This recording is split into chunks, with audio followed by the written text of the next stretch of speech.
Ayan, no, panglinis talaga ng flooring siya, no.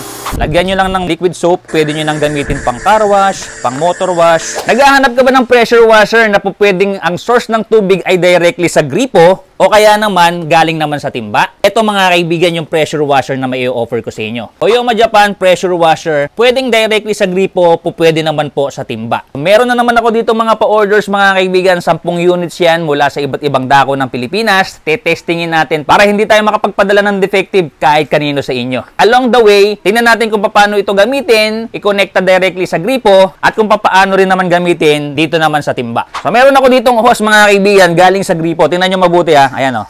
Lumalabas yan directly ano. So ito i-connecta natin dito sa pressure washer na to. So nakakonekta na yung inlet hose or yung inlet connector. Tapos bubuksan ko syempre dito. Tapos itasaksak ko lang siya dito sa outlet na to. 220 volts to mga kaibigan, hindi siya di battery. Tapos turn on ko lang po ito. Ha? Pagka nakuno na yung tubig doon sa pinaka-pump niya, titigil yung machine mga kaibigan. Napakatipid sa kuryente nito dahil hindi siya dire-diretsong umaandar, hindi tulad ng ibang pressure washer na dire-diretsong umaandar yung makina. Dito, hindi po. Magte-turn on uli lang siya pagka pinindot ko yung gun na to. Tingnan nyo mabuti ha. Ayun, may matulis at malapad na spray. So hindi ka makakabakbak ng pintura dyan na mga kaibigan kasi may option naman para palaparan yung kanyang spray oh. So napakaganda niyang pang car wash, pang motor wash, panglinis ng mga baboyan at pangtanggal ng mga lumot sa inyong mga floorings.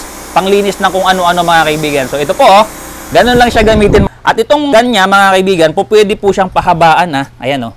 Meron na pong kasamang extension dito para po pwede niyong gamitin nga panglinis ng mga floorings.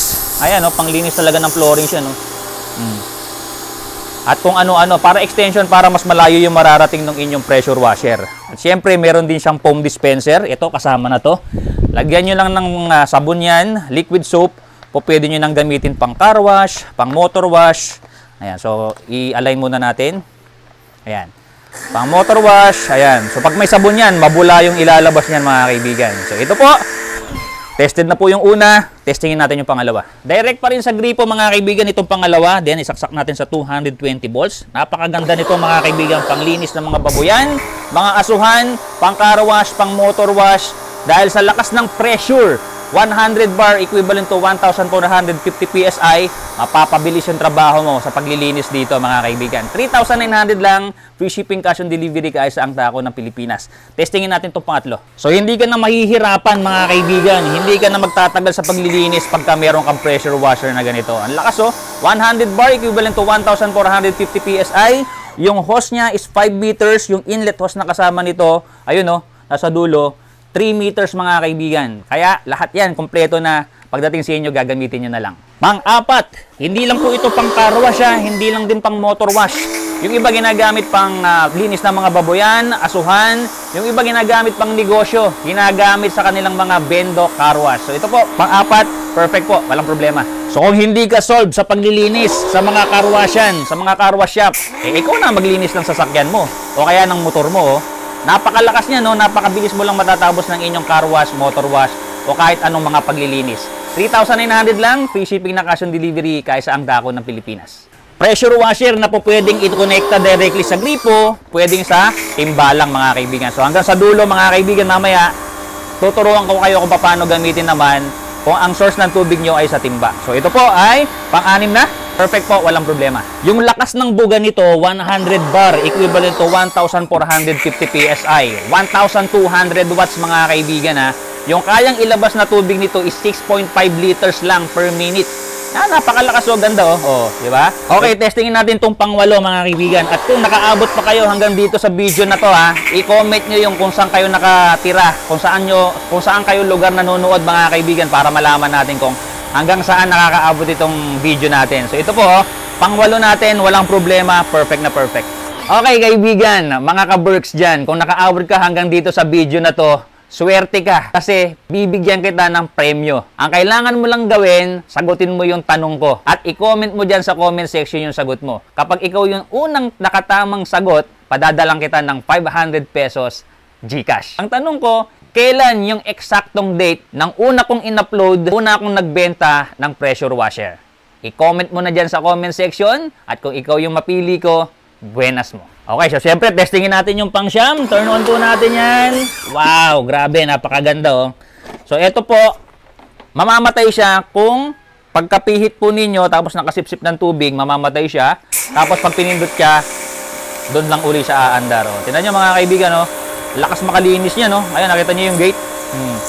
Yan tayo nagbabasa ngayon. Oh, perfect po ito. So, ito naman yung panghuli natin. Tetestingin natin dito naman sa timba, mga kaibigan. So, una natin gagawin, so, dapat nakakabit na po itong inlet hose na to.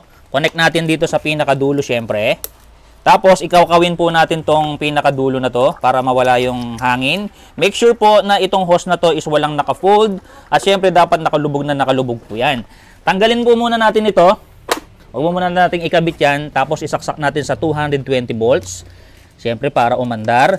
Tapos, turn on natin. Hintayin natin makasipsip muna ito. Tingnan mo, cameraman, oh. Nakakasipsip na ng tubig. Ayun, oh. Oh, ayun, lumalabas na yung tubig. Pagka lumabas na yung tubig na ganyan, patayin. Tapos, saka nyo po isaksak yung pinaka-pressure hose. Tapos, turn on uli natin. Dapat mamatay siya. Ayun. So, yun ang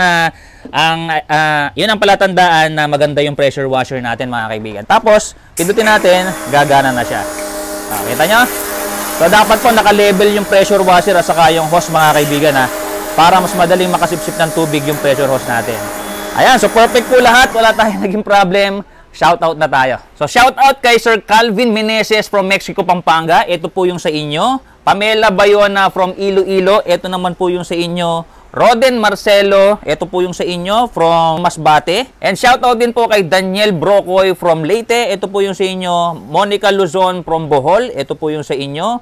Lawrence G. Gallego from Iloilo. Ito po yung sa inyo. Gian Daclison from Cebu. Ito po yung sa inyo. Shoutout po kay Cheryl Ganoy from Davao Oriental. Ito po yung sa inyo. Kay Ronel Liwanag from Bataan. Ito po yung sa inyo. At kay Arlene Magsino from Lucena City. Ito po yung sa inyo. Lahat ng yan, mga kaibigan, tinetesting natin para hindi tayo makapagpadala ng defective kahit kanino sa inyo na mga o-order dito. 3,900 lang, free shipping na cash on delivery kahit saang dako ng Pilipinas. Ipadala nyo lang yung complete name, complete address ninyo, and telephone number para makapag-avail ng napakaganda nating pressure washer.